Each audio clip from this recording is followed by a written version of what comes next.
Okay, today I want to continue our discussion about the Sabbath and how it's not supposed to be a burden to us. I feel like in the New Testament, when Jesus is dealing with a lot of the rabbis and the Pharisees, the Sanhedrin, they were becoming so legalistic that it made everything a burden to the people, and that was never God's intention.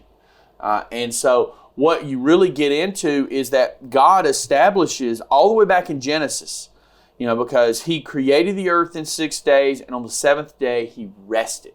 So He's really creating this pattern for us in that we work and then we rest, right? It's as if God's saying, having too much to do is not an excuse for not stopping and finding a time to rest. And not only to rest, but to worship, right? To have dedicated time when we worship and show reverence and honor to God. That's what Jewish people are striving to do on the Sabbath when they go to synagogue and they worship.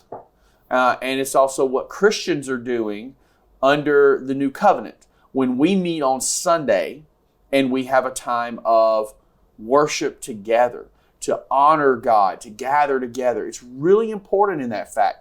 But a lot of times we do two things wrong in this.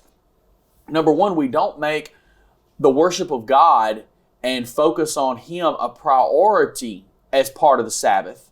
And then a lot of times we don't take the Sabbath at all. We don't rest. And see, God built us for rest, right? He built us in a fashion that we need to rest. We all need to wind down for a minute. We all need to take a break for a second. For me in my world, Sunday is a very busy day because I'm trying to help lead people to worship. I'm preaching, I'm teaching, I'm there early in the morning and I get home late at night.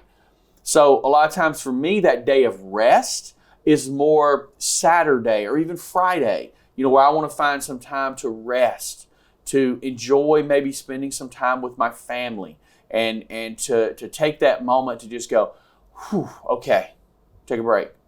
Where Sunday is where I really stress that worship side of the Sabbath. So we deal with this in our lives, and we can't ignore our need for rest, and we definitely should not ignore our need to gather together to worship, to gather together to honor God, to have a time that we set aside for the Lord and for rest. So we don't want to go too far into the legalistic side like these ancient Jews were doing in the time of Jesus, but we also don't want to go so far over that we ignore the heart of the Sabbath and what it was really for, to rest and to honor God. We'll see you guys later. Have a blessed day.